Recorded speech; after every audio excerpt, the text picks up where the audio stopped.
Hello everyone, and welcome to this seminar where I'm going to be talking to you about tuning into your body. So this whole concept of body awareness really is the secret weapon when it comes to performance and recovery.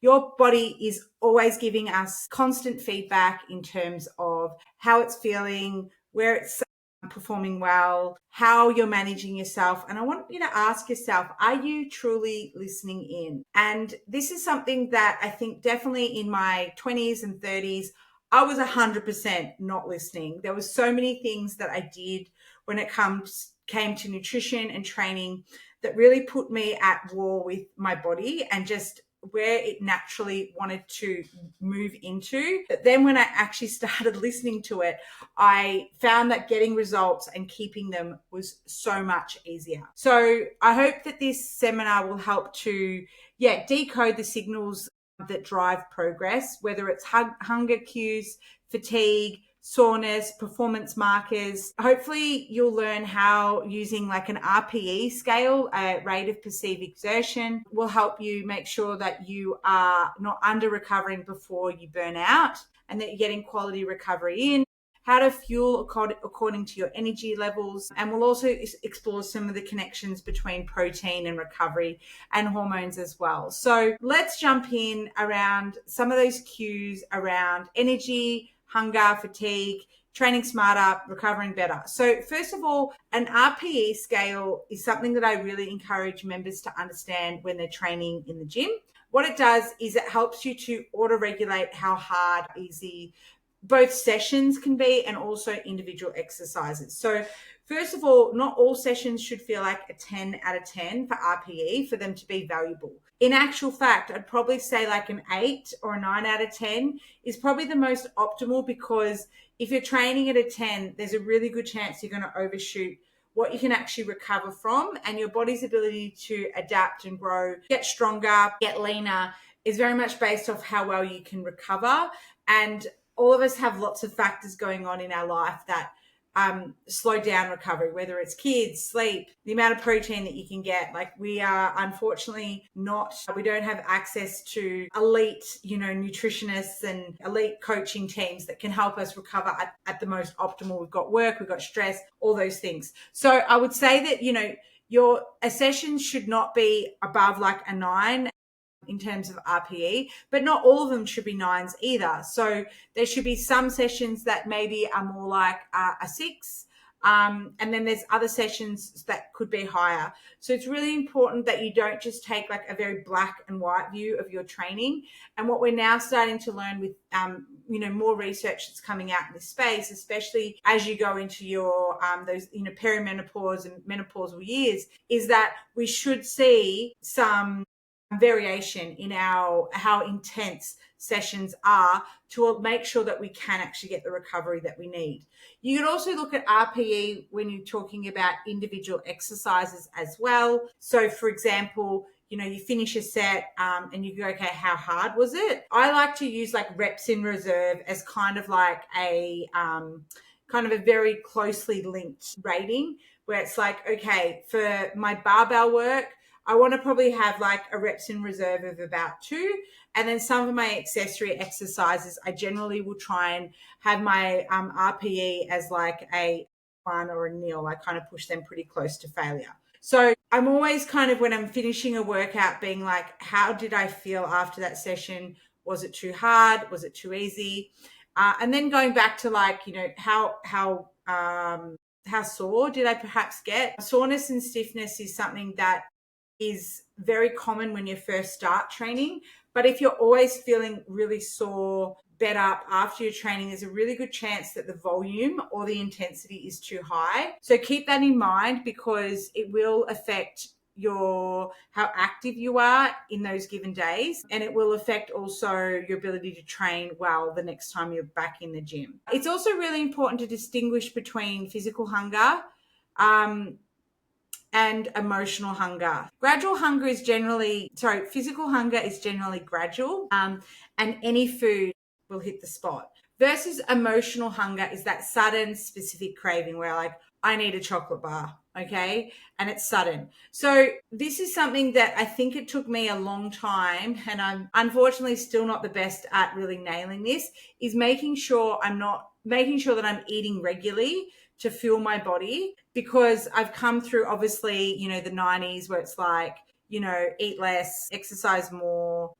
You're not like that. The whole mindset of education wasn't about fueling your body. It was about trying to cut back in as many ways as you can. Not to say that I think about that, but just that sometimes I will get too busy. I will eat my breakfast. Obviously, I love breakfast.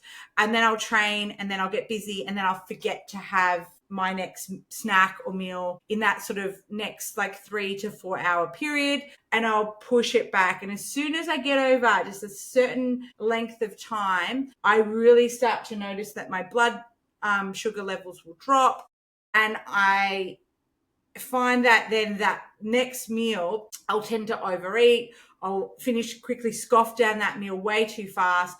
I'll then be looking for a coffee, and then I'll be looking for some sort of like sweet treat to help get my blood sugar levels up very quickly, because usually whatever I've had for lunch is a little bit more slowly digested. It's not like fast burning. So it's really important that when you're thinking about satiety and hunger, that you're trying to keep your blood sugar levels really flat throughout the day and not seeing those huge spikes. So for example, like if you have, say, a sweet treat or a piece of chocolate cake, hey, it's not the worst thing in the world, but I guarantee it will do something with your blood sugar levels. Like eating it on an empty stomach is probably not a good idea. Could you pair it with a little bit of yogurt or something that will hopefully help slow the breakdown? As I said, I'm not demonizing foods here. I think all foods are fantastic. It's just that when it comes to results, what I typically find is being able to regulate my blood sugar levels will help me be able to actually execute and eat the foods that I've got on my plan without looking for quick fixes and, I guess, emotional hunger eating that generally will throw me off the goals that I've got for myself. Some of these biofeedback markers, so energy, mood, digestion, sleep quality, soreness. So like, again, when it comes to energy and mood, I will definitely find that I am not a good person to be around if I'm hungry. But sometimes I don't actually feel hungry. I just feel like low level stressed and angry that someone's like in my space or something like that.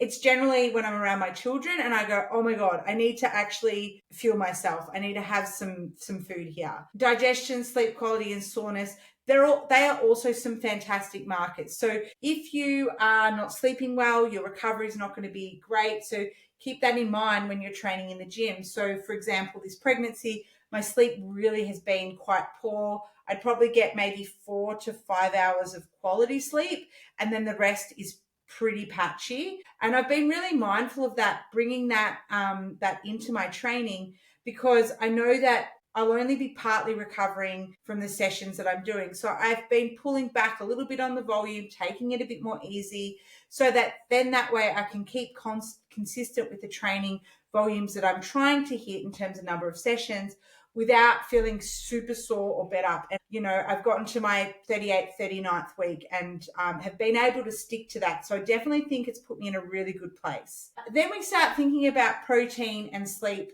which are obviously two habits that we have for the Spring into Action Challenge. And when it comes to protein, that will obviously help us to feel satiated, well recovered, and obviously fulfill our nutritional needs. And then when it comes to sleep, we're aiming for that sort of 7 to 8 hours of sleep where we can get it. So some little coaching prompts for you guys. How do you know when your body is telling you it needs rest?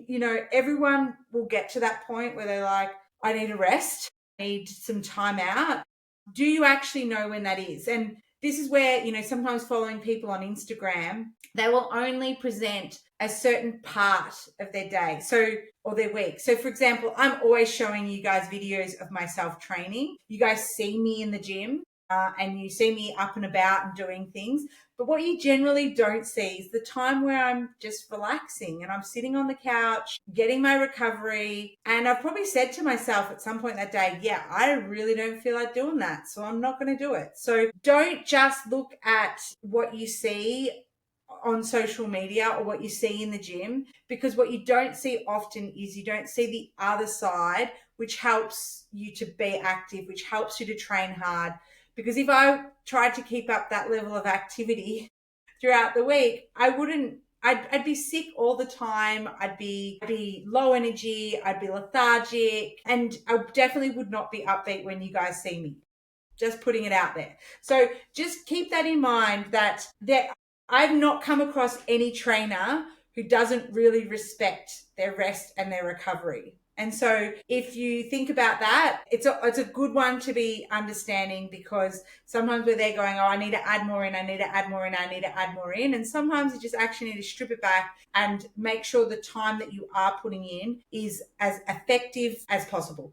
So what's one sign that you might be under recovered? So for me, when I feel like I'm under recovered, I actually just don't feel like training. I'm like, oh, I really don't like the idea of lifting weights or exercising today. It's just like, I just don't want to do it. And there are, of course, some other days where I know that it's time to train, and I do it, because I'm like, no, Ange, you've had your rest days. This is to get your butt moving. But generally, I will feel very low motivation to want to move. So for this week, I would encourage you to be really mindful of starting to keep some degree of a biofeedback log, whether it's sleep, whether it's energy, whether it's hunger, whether it's recovery. You know, some things that I've gotten clients to do before is like, you know, when they're trying to work out their nutrition piece, is eat the food, then how does it make you feel? How full do you feel after eating that meal? How energized do you feel? All of those things, sometimes when our life is so busy, we are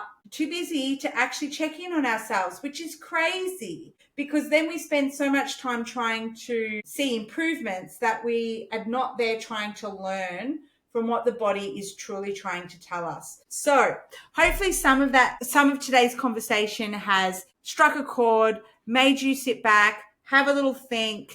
And if you've got any questions, please bring them to your coaches, and we can't wait to continue the conversation.